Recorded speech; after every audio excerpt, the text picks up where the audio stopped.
malam, saudara. Bertemu kembali dengan kami di sini, Center of Indonesian Apologetic dan Family in Christ. Malam hari ini kami akan mereview dialog lintas iman maupun debat atau debat yang semalam mengambil topik kitab suci mana yang original, ya, di mana Fegduran dan kawan-kawan dengan Riva dan kawan-kawan. Oke, untuk mempersingkat waktu, kita akan lihat dulu video, lalu kita akan review.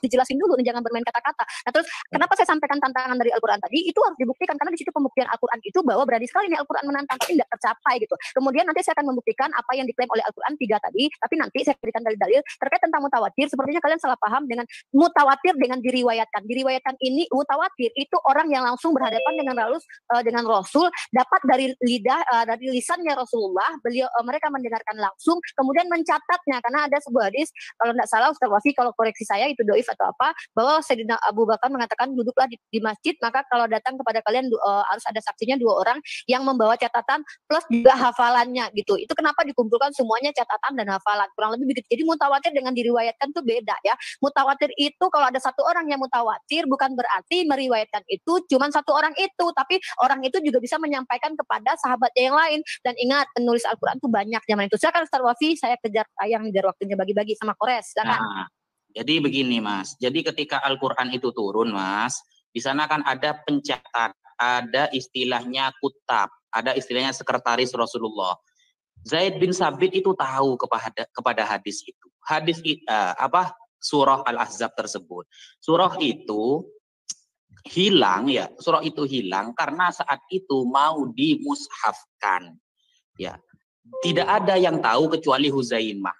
Jadi bukan berarti Huzaimah saja yang mendapatkan itu dari Rasulullah, gitu loh maksudnya. Rasulullah itu ketika turun Al-Quran, itu sudah ada sekretaris beliau. Dan sudah ada yang ahli Al-Quran seperti Ubay bin Ka'ab, kemudian Zaid bin Sabit. Makanya ketika pengumpulan Al-Quran di zaman Sayyidina Utsman, ayat yang hilang itu udah ada persoalan gitu loh. Baru Anda pertama kali yang mempersoalkan itu. Karena semuanya sudah dicatat, cuma dulu sempat hilang. Karena dulu penulisan itu ada yang di lepah kurma, ada yang di kulit dari kulit dari unta, itu ditulis. Nah, sehingga ada yang hilang. Tapi andaikan ada, di zaman Rasulullah banyak yang hafal Al-Quran. Sehingga ketika mau digabungkan Al-Quran tersebut pada zaman Sayyidina Utsman bin Affan, kata jenengan yang katanya dialeknya yang dibakar katanya, itu kata siapa? Ya, jadi begini. Jadi saat itu ketika pengumpulan Al-Quran di zaman Sayyidina Utsman, gak ada yang meributkan tentang ayat hilang. Karena sudah ada catatannya dari bagi-bagi waktu sekretaris dari sekretaris Rasulullah. Cuma sempat hilang catatannya, seperti itu. Begitu. Mungkin bisa diteruskan nih. Ya, lanjut. Aku lanjut ya. Itu aku jawab dulu yang ini yang dibawakan sama si Fegduran. Fegduran itu bukan lantunannya atau hafalannya yang hilang itu. Lu baca dong frasa atasnya itu loh, mengumpulkan dari tulang-tulang, kulit-kulit dan dari hafalan para qori. Kemudian frasa bawahnya lihat tuh. Itu lembaran-lembaran Al-Qur'an itu pun tetap tersimpan. Berarti lembarannya cuma ada di Abu Huzaimah. Tapi hafalannya semua qori. Ingat. Kayak gitu aja nggak ngerti. Baru bahasa Indonesia loh. Ini belum bahasa Yunani. Baru bahasa Indonesia. Itu pertama. Sekarang kita lanjut ke New Testament. Teks variannya. Ini. Kita buka ya. Waktunya tolong di pause. Di pause. Nah, kita lihat nih. Di sini nih. Kita main di sini aja nih ya. Textual variants in the New Testament. Ini ada 3 scholar yang berbeda-beda waktu. Kemudian mereka menyatakan pertama John Mills aja dulu ya, John Mills. John Mills bilang ada 30.000 varians. Ini kalau dikiroahin, ini siapa yang memberikan legal standing 30.000 varians? Ada 30.000 loh variansnya. Kita cuma 7, ini 30.000. 7 aja ada legal standingnya. 30.000 dari mana? Buset dah. Ini kemudian kita lanjut lagi. Ada Ebert Nestel di tahun 1897 nambah lagi dia. 150.000 sampai 200.000. LAI pakai yang mana LAI? Gua tanya LAI pakai yang mana? Yang kedua ini pakai Waktu yang mana? habis. Waktu Yang habis. menjadi agnostik. Habis. Waktu habis, silakan. Oke, silakan teman-teman ditanggapi. Kalau untuk ini ya datanya, sebentar aku mau. Silakan ditanggapi. Nah, ini data yang dipakai Slayer ini kan ini dari Wikipedia. Jadi biasanya mereka ini hanya membaca sebagian kecil dari data yang ditunjukkan, sehingga mereka membangun opini yang tidak sesuai dengan data. Varian teks adalah varian bacaan yang ditemukan dalam berbagai naskah kuno yang memuat perjanjian baru dalam Alkitab Kristen. Varian teks muncul ketika seorang penyalin membuat sebuah perubahan yang disengaja atau tidak disengaja pada teks yang sedang direproduksi olehnya.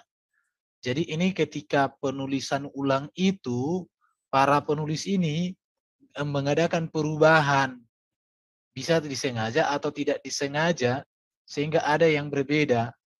Beberapa perubahan yang umumnya termasuk penghapusan, penataan ulang, pengulangan, atau penggantian satu atau beberapa kata ketika mata si penyalin beralih kembali dari salinannya ke naskah asli, tetapi pada kata yang serupa di lokasi yang salah pada naskah aslinya.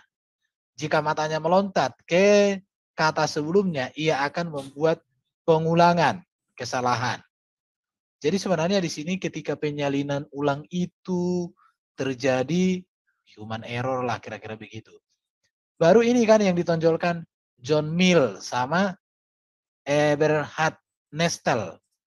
Tapi dia nggak membaca ini loh ya. Yang ini, yang terakhir ini, Bruce M. Major, yang diakui sebagai sarjana perjanjian baru terkemuka abad ke-20, kebanyakan varian itu cenderung bersifat minor. Ini dia nggak bacakan, cenderung bersifat minor dan tidak substantif, serta beberapa yang dianggap signifikan, tidak mengubah doktrin gereja manapun. Malahan salinan yang berlipat-lipat menambah kuatnya keyakinan bahwa semua materi Alkitab yang sampai kini terlestarikan itu mempunyai dasar tekstual yang sangat kokoh. Sumbernya dari sini nih. Jadi sebenarnya karena dia nggak membaca, ketika dibacaannya di atas, maka dia nggak melihat kesimpulan seorang pakar juga di bawah. Jadi memang kalau kita lihat ya, ada varian-varian yang berbeda, tetapi menurut saya tidak masalah. Ada di sini tadi kulihat contoh ini. Contoh kayak gini kan. Matius 6 ayat 25 contoh. Di sini dia hanya ada kata ini. Tapi di naskah yang ini, dia ada katanya gini. Apa bacanya ini? Tipan kente ya. Entipin. Itulah itu. Ini. Jadi sebenarnya iya. Jadi gini ya, kalau di varian satu, di teks yang satu kayak gini dia. Tapi di teks yang lain ini kan nggak bertentangan ini. Tapi di teks yang satu lagi pecahan-pecahan, Pak. Iya. Dari situ dia pikir manuskrip itu yang ditemuin itu komplit langsung ditemuin satu prak gitu. Enggak, itu kan terdiri dari pecahan-pecahan dan salinan itu banyak. Di manuskrip ini ada yang ada tulisannya hite, pektite, tapi di salinan lain yang pecahannya sedikit itu hanya ditemukan potongan yang segitu. Nah, dia pikir itu udah bentuk kayak kodek yang lengkap, lalu berbeda-beda. Bukan seperti itu. Bukan ini begitu. Bart Ehrman di sini kan memperkirakan bahwa ada di antara 200 sampai 400 varian dalam beberapa juta halaman manuskrip. Jadi jutaan halaman. Ya, jutaan halaman manuskrip itu ada sekian banyak varian, tetapi ini sangat sedikit. Kenapa? Contoh ya, saya tunjukkan tadi itu. Ya kalau kayak gini-gini kan wajar, namanya juga naskahnya sudah tua. Apa ini? Ini lihat. Makanya di situ ada foto-foto manuskripnya. Ini lihat. Di satu manuskrip itu bapamu. Tapi di satu manuskrip Allah Bapamu ini hilang. Hotheos. Teosnya hilang. Manuskripnya Tapi rusak. di sini ada ditambahkan ini. Bapamu di dalam surga. Jadi esensinya sama loh. Ini. Jadi hanya perbedaan-perbedaan seperti ini. Dan ini tidak mengubah. Makanya betul yang dibilang seorang pakar ini. Ini ya. Dia berkata tadi ini di sini ini. Ini yang dia nggak bacakan kemarin itu. Tapi memang biasa mereka ini. Kalau dibaca ini sudah tidak ada masalah dengan manuskrip-manuskrip yang banyak. Justru itu kan dia guru besarnya Daniel Welles sama Bart Ehrman. Oh iya, gurunya ini kan. Gurunya. Bart itu Ehrman dia. itu nggak ada apa-apanya dibanding dengan si Bruce Metzger. Emang ahli pakar kritik teks. Cuman ya tadi makanya tadi malam itu kan saya tanya. Katanya kan waktu Baginda mendapatkan wahyu itu kan ada sekretarisnya, langsung dicatat. Dicatat di mana? Katanya ada di Pelapa Korma. Pertanyaan, sebelum itu pada abad kedua sebelum Masehi aja, naskah Septuaginta sudah dalam bentuk manuskrip, sudah dalam gulungan. Kenapa jaraknya sekian ratus tahun kok masih di Pelapa Korma kan? Itu yang pertama. Yang berikut pertanyaannya, di mana sekarang salinan-salinan itu? Salinan sekretaris Sang Baginda, bukan juga salinan itu dipelihara. Apalagi kan kalau seperti sekarang ini kan saudara kita Muslim sangat mencintai yang namanya Quran ya. Bahkan dalam satu peristiwa Quran pernah dijadikan bungkus kacang itu dulu kan, itu kan jadi heboh. Marah mereka. Kenapa? Karena bagi mereka sangat menghargai dan kita hormati itu. Tetapi mengapa sampai sekarang naskah aslinya nggak bisa ditemukan? Kemana perginya? Kan mereka kan sangat mencintai kitab sucinya. Itu sih dulu. Bukan hanya itu. Kan mereka ini juga kan selalu mengagung-agungkan atau mengaung-agungkan begini. Al-Quran itu dihafal. Katanya gitu kan. Al-Quran itu dihafal. Kitab kami itu dihafal. Semuanya dihafal. Tapi satu sisi dikatakan didikte. Kemudian ditulis. Tapi satu sisi dikatakan ditulis oleh sekretaris Baginda. Lucu nggak sih? Jadi kayak satu pernyataan yang tidak sinkron. Yang awal yang udah dibangun gitu loh. Nah, ini mereka kurang mengkritisi. Kalau betul ada yang namanya kritik teks dan mereka mengatakan ada mushaf, berarti tidak betul dong. Nah, yang namanya penghafalan dan juga adanya sekretaris yang menulis itu. Gitu loh teman-teman yang lagi nonton ya. Kemudian yang mereka tulis di pelepah Quran, di tulang-tulang, di dedaunan, itu udah di abad berapa? Sedangkan manuskrip aja itu udah bentuknya kertas, teman-teman. Gitu loh. Kok bisa gitu? Kita jadi pertanyakan nih. Dan sampai sekarang pun mushaf-mushafnya belum bisa terpampang nyata. Yang seperti kata itu tadi, mulai dari sekretarisnya si Baginda, mulai dari yang ditulis oleh Zaid bin Sabit, mulai dari yang si Utsman pun, saya rekomendasikan sama kalian dan saya berikan keputusan sama kalian kalau kalian mau ya. Beli buku dari karya Pak Artikulak, itu adalah sejarawan kalian dan arkeologi, seorang arkeolog Islam. Dia meneliti Topkapi malah. Bahwa adanya Topkapi itu banyak sekali varian-varian. Bukan varian yang seperti ini, tidak. Tapi banyak sekali yang namanya versi, varian versi. Padahal satu ayat tapi bisa menjadi beda ceritanya teman-teman. Kalau mau beli nama bukunya Al-Mushaf Al-Sarif. Kalau kalian mau beli ya. Kalau kalian mau beli, mau belajar gitu. Nah, kembali lagi teman-teman. Satu sisi juga di dalam Al-Quran ya, yang dikatakannya kitab yang terperinci, itu sesuai dari Hud ayat 1. Katanya kalau kalian menulis, ini mungkin konteksnya untuk orang Yahudi. Tapi secara umum yang namanya firman Allah itu pasti akan kena lah ke seluruh orang. Kenapa dia mengkritisi orang Yahudi yang menulis kitabnya kemudian menjualnya? Itu sesuatu yang tidak sinkron teman-teman. Gitu. Nah, itu juga kena ke kalian gitu loh. Jadi kayak ayat itu kena. Kalian membuat kitab kalian dan bilang itu firman dari Allah secara langsung dan kalian jual sendiri, teman-teman. Padahal ayat itu ditujukan pada orang Yahudi, tapi kok kenanya di kalian? Banyak banget ini teman-teman kalau dibuka. Nih, Pak Rifa sama Pak Slayer, coba kalian kritisi dulu ayat-ayat yang di dalam Al-Quran, bisa nggak terjaga keasliannya?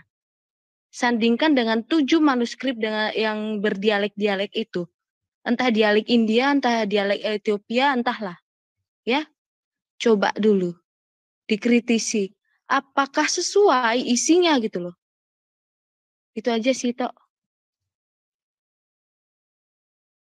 Oke, yang lain lah, yang lain. Aku udah.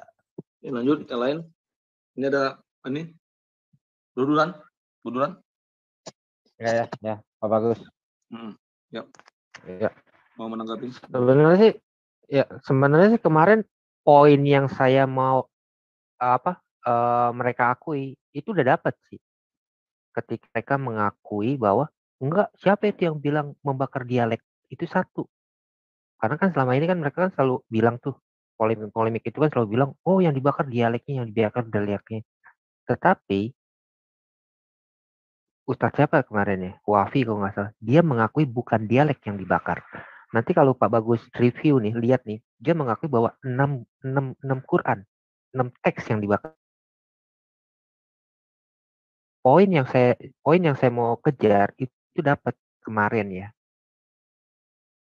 Itu aja sih. Sama satu lagi apa tadi ya?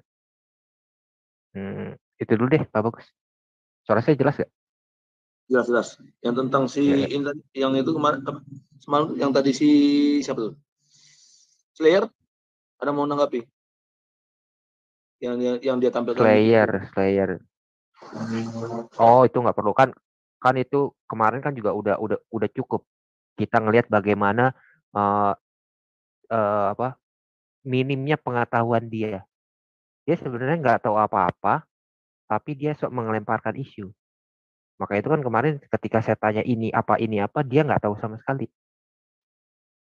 Itu maka itu ketika saya akan maju, saya selalu mempersiapkan data yang bisa mendukung saya. Nggak seperti Slayer, dia mempersiapkan data yang tidak mendukung dia. Ya, itu polemik seperti itu udah biasa lah. Dari dulu juga kan udah pernah ketemu kan. Gitu sih. Oke. Kita lanjut lagi ya videonya.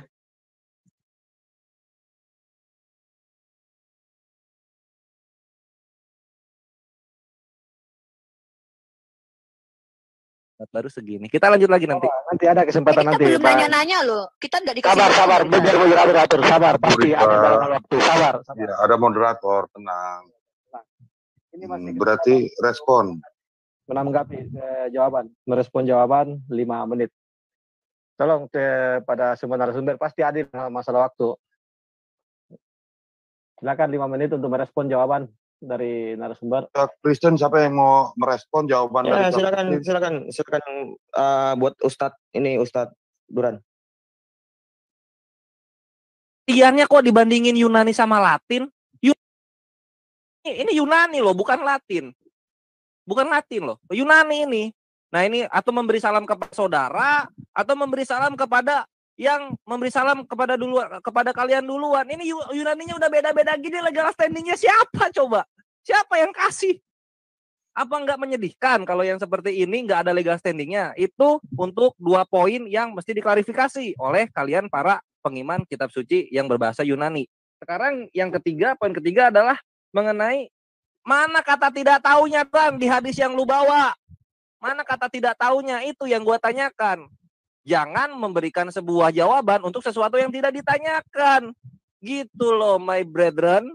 Sekian. Tafadol Unik Rifa dan juga Ustadz Aku mau share screen juga dong. Tadi si Duran di stop.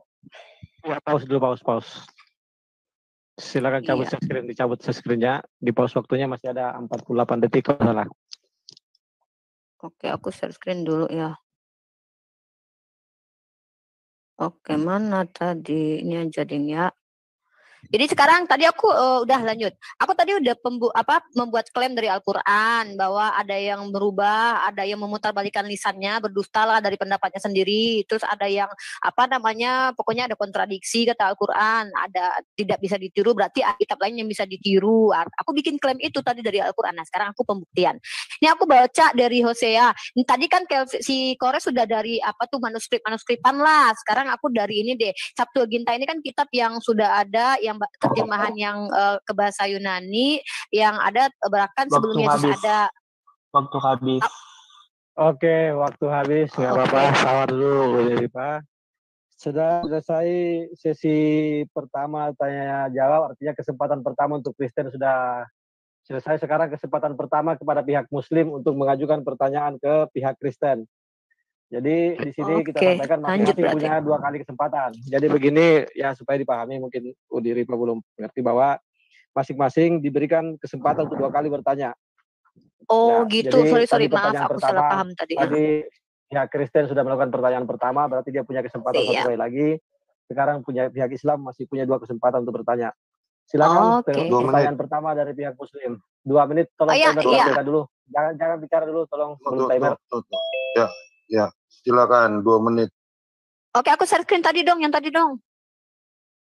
Ntar ya, di post dulu. Aku mulai ya. Pause dulu. Aku baca. Nah, ini kan Septuaginta nih, Septuaginta. Di sini tuh diterjemahkan, ini udah diterjemahkan dong Septuaginta. Pagi-pagi sekali mereka diusir, Raja Israel telah diusir karena Israel adalah seorang anak dan aku mencintainya dan dari Mizraim aku telah memanggil anak-anaknya. Ini kan katanya nubuatan buat Yesus nih, tapi di sini tertulis aku telah memanggil anak-anaknya. Nah, tapi kalau aku lihat di dalam Sefaria, ini di sini dari Mesir ku panggil anakku gitu loh. Anaknya dengan anakku tuh beda loh. Jadi yang terjemahan yang berbahasa Ibrani aja dengan yang bahasa Yunani itu beda di satu ayat maknanya. Itu artinya memang udah ada perubahan. Berarti benar ya Al-Qur'an. Stop dulu, aku mau share screen lagi.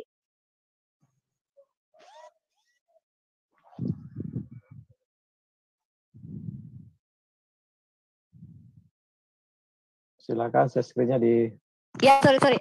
Mohon maaf. Dan saya juga akan membuktikan bahwa ternyata kitabnya teman-teman Kristen itu juga berasal dari pendapat seseorang, bukan berasal dari firman Tuhan. Contoh seperti Paulus katakan di dalam 1 Korintus 7:25-26. Sekarang tentang para gadis, untuk mereka aku tidak mendapat perintah dari Tuhan, tetapi aku memberikan pendapatku sebagai seorang yang dapat dipercayai karena rahmat yang diterimanya dari Allah gitu ya.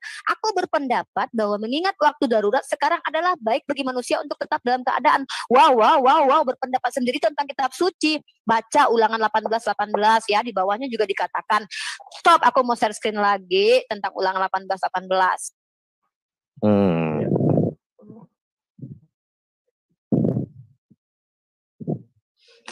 Nekat.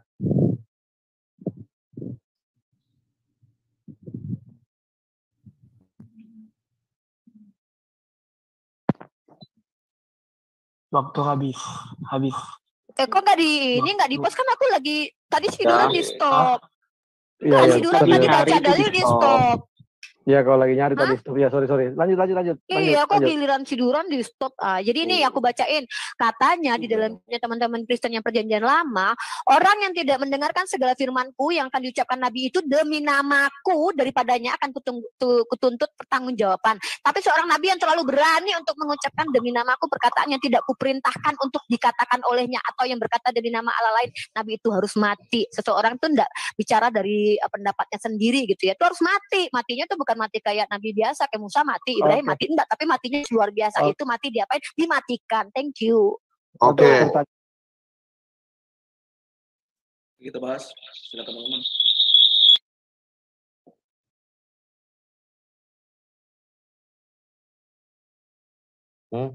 Ya, silakan. Siapa? Kok dimatiin ya? Ya, ada. Tadi gue nggak denger. Tadi harus gimana? Silakan yang lain. Lain dulu. Ya usah, Hosea dulu tuh deh. Hosea 11. Lu kan Hosea mau 11. Hosea 11 tadi mana tuh? Sefaria. Yang katanya the children, anak-anaknya. Taruh. Gue cari dulu. Ini gue Matius Ya 3. dia bilang kan ada perbedaan antara Masoretic dan Septuagint. Septuagint kan bilang Israel and his children gitu loh. Tetapi kenapa di Sefaria dikatakan cuma my son gitu. Anakku dengan anaknya. Sebenarnya coba mau didengar dulu nggak itu ya videonya? Statementnya, pertanyaannya dulu. Nggak perlu ditampilin? Nggak perlu. Kira-kira seperti ini nih, Dek. Kira-kira seperti ini. Orang Kristen kata dia menubuatkan Yesus itu pada Hosea 11 ayat 1. Dari Mesir kupanggil anakku. Kan dikorelasikan dengan Matius tuh. Dari Mesir kupanggil anakku. Nah, kenapa teks yang ada di Sefaria itu atau Masoretic berbeda dengan Septuagint? Septuagint itu mengatakan and his children. His children ini maksudnya adalah anak daripada Israel. Anak-anak Israel gitu. Ya benar. Jadi gini, kalau kita buka nih, gue share screen ya. Si siapa namanya? Monik. Yap. Lu coba deh, lu share screen Hosea 11 ayat 1. Wait. Ya, gue udah ngerti sekarang posisinya teman. Gue udah ngerti sekarang posisinya. Ya. Hosea 11 ayat, ini sebenarnya nggak salah. Hosea 11 ini pun juga nggak salah. Hosea 11 ayat 1 kan. Ketika Israel masih muda, kukasihi dia, dan dari Mesir kupanggil anakku itu. Nah, ini kan menurut Matius 2 ayat 15 tadi ya. Matius 2 ayat 15 merujuk pada ini kan, Hosea ayat 1 toh. Ini nubuatan kan? Ya. Seperti itu kan. Nah, coba kita baca Matius Bapak tadi 2 ayat 15 ya. 2 ayat 15. Coba.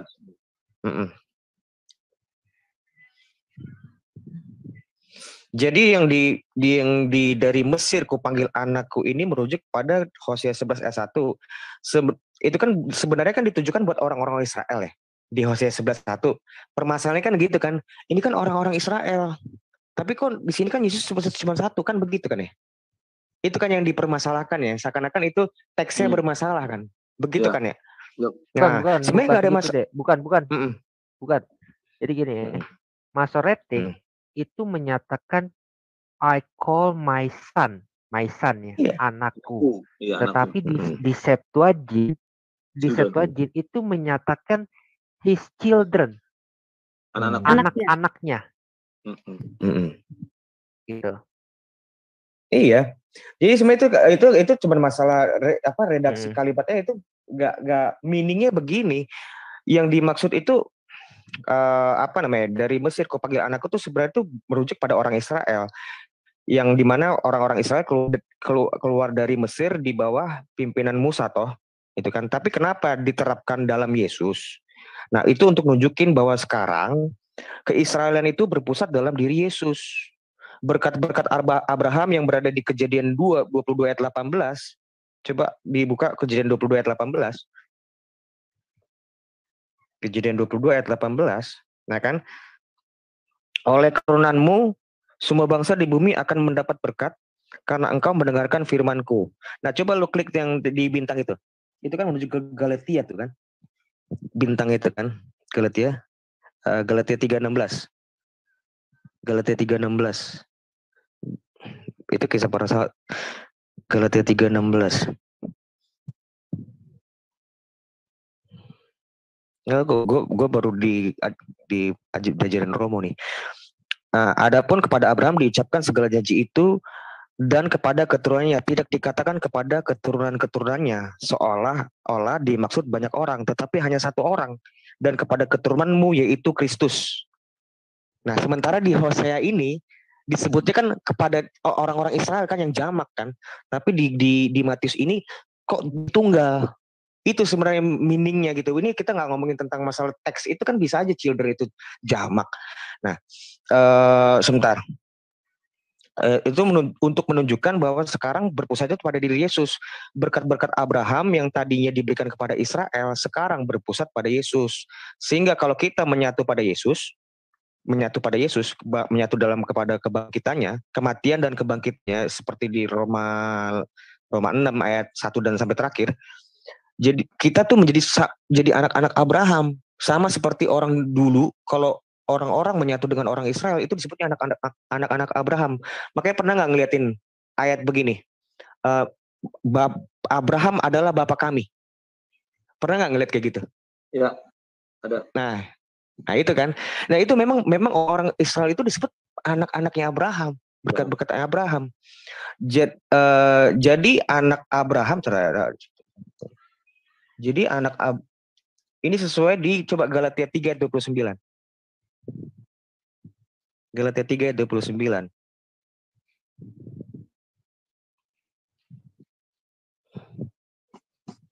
Dan jikalau kamu adalah milik Kristus, maka kamu juga adalah keturunan Abraham dan berhak menerima janji Allah. Ini maksudnya yang dimaksud.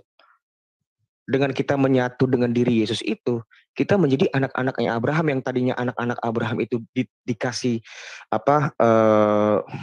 dikasih kepada orang Israel. Sekarang Israel itu berpusat pada diri Yesus itu sendiri. Itu meaningnya, Pak. Jadi ini sebenarnya masalah di teks sih sebenarnya. Boleh aku berpendapat? Boleh.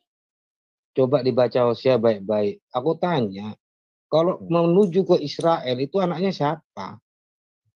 Israel anak apa anaknya Israel? Anak Israel ada berapa? Ya anak-anak. Iya, jamak. Hosea berapa tadi? Iya. Hosea 11 berapa? ayat 1. Ya, kalau kita masuk lagi ke Matius, baca lagi baik-baik. Kalau kita masuk ke Matius, kita baca dulu ya. Maka engkau harus berkata kepada Firaun, beginilah firman Tuhan Israel, ialah anakku. Itu Matius berapa sih? Anak yang Matius 2 ayat 15.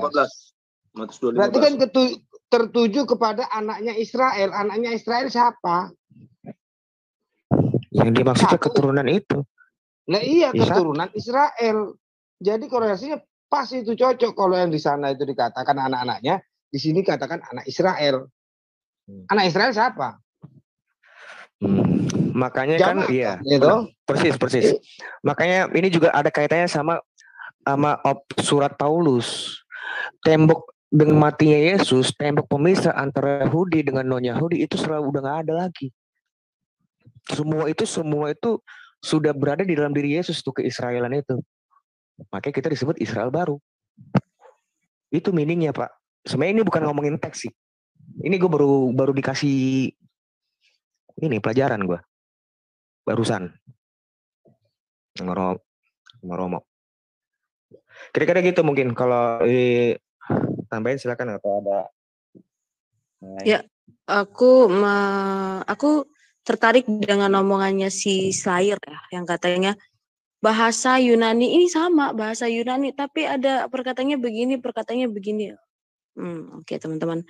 Tadi kan udah dijelasin pertama kali oleh itu Erben ya, di mana varian itu banyak. Jadi kayak manuskrip itu banyak. Ribuan. Ini aku menggunakan presentasinya Pak Sofiatul ya. Di sini tertulis teman-teman manuskrip bahasa Yunani itu ada 5.838 teman-teman.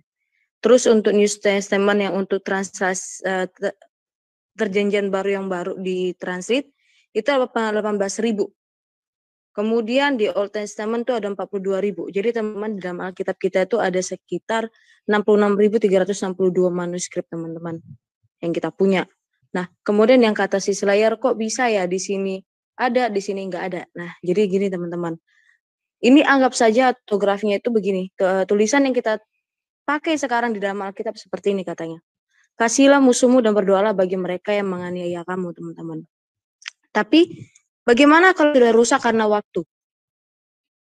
Karena manuskrip itu bukanlah yang seperti sekarang, kertas yang bisa dilaminati, itu teman-teman. Maksudnya itu yang naskah autograf Alkitab kita, iya, atau kayak kitab yang ditulis oleh Musa langsung oleh tangannya, memang kita tidak menemukan. Itu maksudnya itu. Jadi autograf itu, ini kan kalimatnya. Bisa saya share dari sini? Boleh. Oke, aku share ya.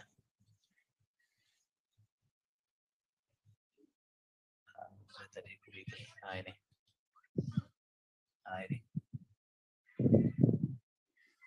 Jangan lupa sekalian jelasin mengenai kenapa bisa ada beberapa beberapa Ini manuskrip nih. ya. Jadi ini contoh cara penyalinan manuskrip itu. Kalau naskah autograf, contoh kalimatnya ini, kasihilah musuhmu dan berdoalah bagi mereka yang menanyai kamu. Manuskrip yang autograf yang ditulis langsung oleh Matius, Markus, yang langsung ditulis tangan mereka itu sudah rusak karena waktu. Tetapi ada beberapa manuskrip. Di sini kita buat contoh 4 manuskrip. Di satu manuskrip, kasihilah titik dan titik gitu ya. Tapi di manuskrip kedua, kasihilah musuhmu dan yang menganiaya kamu. Di manuskrip ketiga, yang kasihilah musuhmu, nggak ada ini kasihian. Tetapi yang ada musuhmu dan berdoalah bagi mereka yang menganiaya kamu. Di manuskrip kan pakai gini. Kemudian ini kan berbeda-beda ini. Kita tidak mengerti artinya di sini apa, di sini apa, di sini apa. Kenapa? Karena mengalami kerusakan atau ada gangguan. Kemudian 4 manuskrip ini digabungkan, maka hasilnya kembali kepada sebagaimana tertulis dalam naskah autografnya itu. Bahkan kemarin juga Pak Gracia Pelo bilang, seandainya pun tanpa manuskrip, Alkitab Kristen masih bisa disalin dari tulisan-tulisan bapak-bapak gereja. Itulah hebatnya Kristen. Itu ya. Loh, ya benar Pak. Pak ini. Jadi gini, kan memang keperluan daripada para rasul itu ketika mengirim surat, mengirim perjanjian baru. Iya. Itu pada banyak jemaat di berbagai gereja, di berbagai tempat. Nah, ditambah lagi masa-masa penganiayaan saat itu sangat urgensi bagi penyalinan daripada autograf tersebut, tuh ya. Nah, dari penyalinan itu kita tahu bahwa itu juga bahan untuk penyalinan itu mudah rusak gitu. Ya, terima kasih buat Adrian yang sudah bilang sebel. Ya, memang sebel itu artinya senang betul. Oke, gue lanjut. Baru kalau berbicara legal standing kan, gereja menetapkan kanon itu secara resmi dan menutup kanon di Konsili Kartago. Ini gue lanjut tadi argumen gue ya tadi ya. Jadi, bentar. Oke. Bentar ya. Jadi ini kan sudah dari hasil konsili ini kan. Jadi ini yang melakukan konsili itu adalah bapak-bapak gereja. Keputusannya memang 27 kitab perjanjian baru ya. Itu udah pasti. Persyaratannya di sini bahwa Injil-Injil dan surat-surat perjanjian baru sudah beredar luas dan diterima oleh semua jemaat sehingga ini diterima sebagai kanon. Persyaratan kanon itu yang ditetapkan oleh bapak-bapak gereja adalah ditulis oleh para rasul atau mempunyai rantai murid dengan para rasul. Bisa teman para rasul atau murid langsung dari para rasul itu. Baru tulisannya harus sesuai dengan ajaran para rasulia. Artinya disortir langsung oleh para rasul yang masih hidup waktu itu. Baru dibacakan secara umum, ada yang bernapas ini.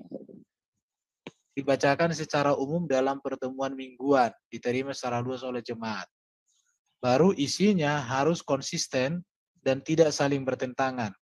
Harus mengajarkan kesucian, bukan dongeng gnostik. Yang kelima harus ditulis pada zaman Rasul masih hidup atau zaman apostolik. Ini kalau bicara tentang legal standingnya. Kalau ini pandangan Berkey ya tentang Matius tadi itu, udah itu aja. Ya legal standing kita kan gereja, bukan karangan-karangan untuk menutupi hal-hal yang penuh dengan kebohongan. Nah, gue kembali ke argumen gue tadi ya. Nah, jadi kenapa begitu banyaknya manuskrip, salinan? Karena itu bukan hal yang disengaja, ya. Itu bukan hal yang maksud gue gini. Itu bukan hal yang yang istilahnya cacat lah, beda lah dengan isu yang mereka bilang kan semakin banyak manuskrip semakin banyak kesalahan. Bukan seperti itu, justru itu saling melengkapi begitu kan. Nah, berbeda dengan apa yang mereka miliki. Kalau mereka kan istilahnya perlu membakar untuk menutupi sesuatu.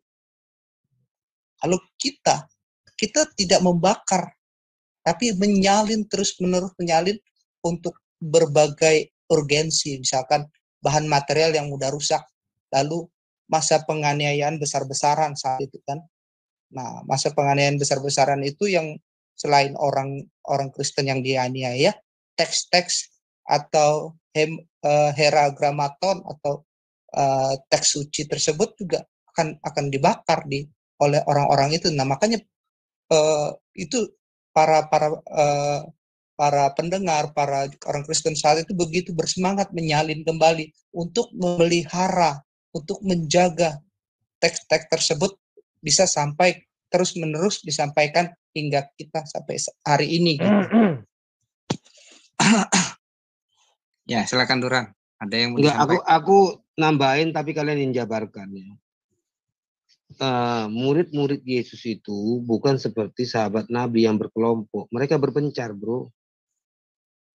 Bukan 5-10 orang ke sini. Ya kalau kumpul lah ini. Makanya tercerai berai itu semua manuskrip. Ya, surat itu logikanya di sana. Tidak ada yang kumpul.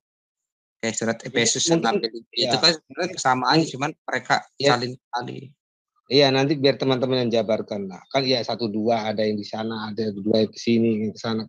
Kan berpencar, beda dengan sahabat Nabi yang kumpul nggak tahu kemana. Mereka kan berkumpul, nggak mungkin dia berpencar. Kenapa? Karena mereka melakukan investasi apa namanya menyerang tempat itu? Apa itu namanya? Kalau kita menyerang tempat lain apa? Invasi.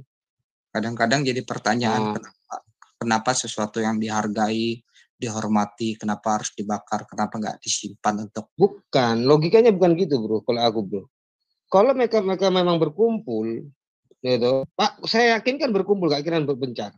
Kenapa bisa berbeda-beda? Padahal mereka berkumpul, beda dengan para rasul yang berpencar. Teman-teman sabar dijabarkan. Ini ada data ya, kemarin itu kan kalau dirunut ya, contoh kayak Clement of Rome, Justin Martin, Polycarpus, siapa-siapa mereka ini hidupnya tahun berapa, ada di sini semua. Baru kitab-kitab apa yang ada dikanonkan mereka dikumpulkan. Ini yang kemarin si Slayer challenge kan, mana sanatnya katanya. Sanatnya inilah sanatnya. Iya, dari Polycarpus. Dari Clement of Rome itu kan. Semua ini yang pernah ini nih di sini simpan, nggak ada yang dibakar. Origen lah yang paling komplit semuanya. Tetapi ini kemudian dijadikan menjadi satu kesatuan di situ. Cuman pertanyaannya kalau dengan Quran ada nggak kayak gini? Ini legal standingnya nih, legal standing. Kemarin itu karena aku nggak pakai laptop, makanya nggak bisa. Aduh. Sekarang dan lagi setelah Nabi meninggal, apa kejadiannya, Pak sahabat? Cekcok kan?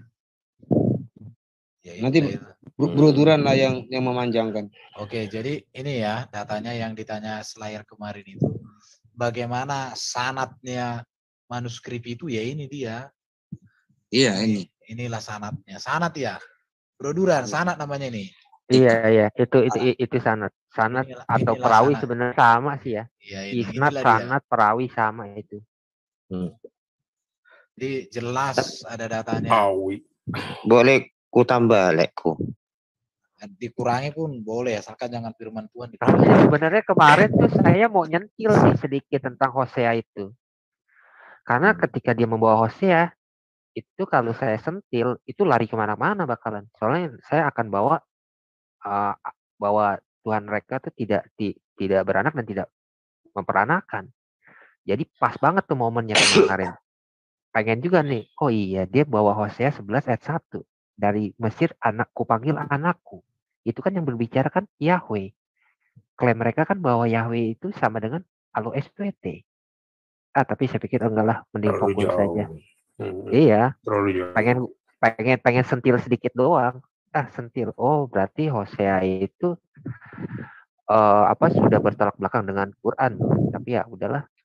Sekilas Sebenarnya sedikit doang bisa lari Bro, itu kemana-mana. mereka apa ya? Katanya legal standing mereka itu apa? Maksudnya apa? Apakah 7 qiraat itu memang Allah sendiri yang memberikan legal standing atau manusia juga yang memberi legal standing? legal Kemarin standing gue mention juga sih sedikit ya. Kalau nggak salah gue mention juga sedikit tentang apa Yohanes turun ke itu ke Irenaeus segala macem ya. betul. Nah terus kan gue komparasi juga sama mereka. Gue bilang bagaimana legal standing daripada Quran kan cuma satu Muhammad kok. Lalu bagaimana? Itu kan sebuah Ya, pertanyaan. saya tujuh apa tadi? Tadi tujuh apa? Itu nggak percaya aku, 7 bro. qiraat. 7 qiraat itu nggak percaya karena sumbernya satu. Bagaimana sumbernya satu, yang muridnya selalu diajak, yang sahabatnya selalu diajak, kok bisa mempunyai 7 qiraat? Itu di luar logika, bro. Contoh, Erben orang Batak, aku orang Jawa umpamanya. Erben mengasihkan firman bahasa Batak. Aku pakai ngartikan bahasa Jawa. Enggak kan? Aku akan ikuti cara dia berbicara seperti apa, nadanya seperti apa. Gitu. Jadi kalau itu aku nggak masuk di otak aku, cuma klaimnya mereka seperti itu ya udahlah mau diapakan lagi. Aku gini loh, ini aku bertanya ya mungkin sama buat penonton yang paham atau teman-teman di sini yang paham. Kan biasanya surat-surat itu kan turun waktu di Gua Hira. Kalau At-Tahrim itu kan turunnya waktu di Gua Hira atau pada saat itu juga ya? Kalau pada saat itu juga turun, On the siapa spot, yang bro. On the spot. apa itu on the spot? Turunnya pada saat kejadian. Iya, On the spot. pada saat kejadian. On the spot gitu. Oh, berarti turunnya pada saat kejadian Iya. terjadi itu ya? Iya. Tuh ada profesor ADSTH udah biarin dia ngejelasin lah. Iya, makanya kan di situ ada sebabun nuzul kan. Jadi memang ada penyebabnya, itu satu kejadian. Saksinya dong, saksinya turunnya si Jibril itu dong. Ya hanya baginda itu. Bro Duran, ada yang tanya, kau katanya orang Yahudi. Pak, ini ada yang Yahudi menarik dari nih. mana saya? Sebenarnya kalau tentang sanad, tradisi Yahudi pun itu sanadnya itu bukan tulisan loh. Sanadnya itu orang. Sanad itu namanya ya, tradisi. Enggak, orangnya. Jadi pentasbihan itu kan mereka kan nyebutnya itu namanya kan semika ya. Betul. Semika itu kan.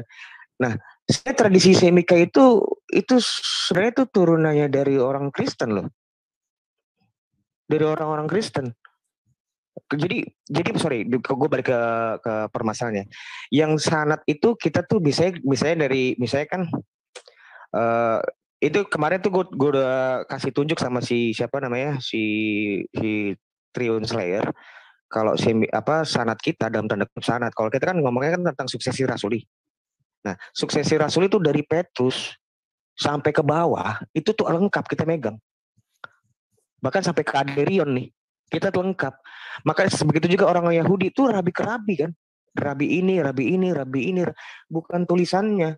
Nah, kalau mereka kan putus. Bahkan tradisi isnad itu bukan dari sejak awal keislaman ada loh.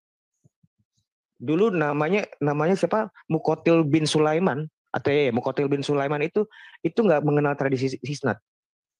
Itu gue tahu dari Profesor Munimi Idris. Itu mereka nggak mengenal nama tradisi isnad. Tradisi isnad sanad tentang tulisan itu baru ada di kemudian hari. Nah, sebenarnya tentang isnadnya yang kita turunkan itu bukan tulisannya, tapi orang-orangnya. Makanya kan Yesus berpusat kepada para rasul nih.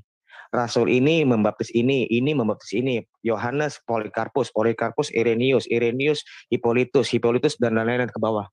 Itu juga Petrus, Ignatius dan lain-lain.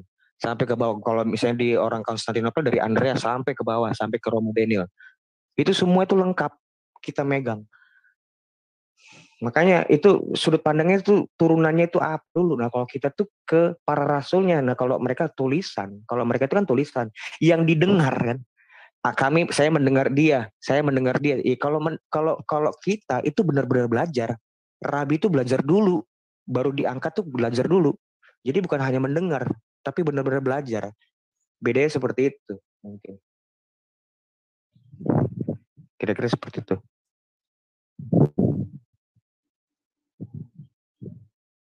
Ini suara gua denger nggak sih? Halo. Bagus. Oke. Udah selesai. Ya, terima kasih teman-teman dari pihak CIA dan pihak FIC dari CIA Pak Bagus, Pak Erben dan teman-teman lainnya dari FIC, Bang Figuran, Bang Rion juga Yohana, terima kasih atas waktunya untuk memberikan review singkat terhadap debat antara FIC dan pihak Muslim di hari Sabtu malam kemarin. Nah, satu hal teman-teman bahwa banyak hal yang harus kita jelaskan di review ini adalah karena ketika debat itu tidak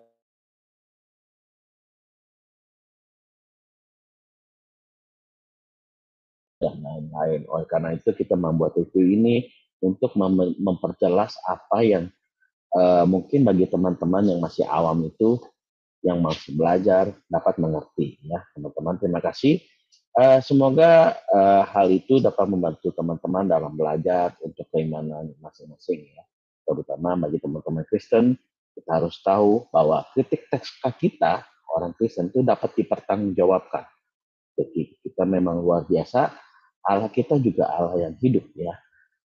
Jadi semoga dengan ini teman-teman bisa makin belajar, makin mencintai firman Tuhan dan juga makin maju. Ya, kami FIC, kami selalu memberikan data dan fakta, bukan hanya ocehan. Terima kasih teman-teman. Shalom.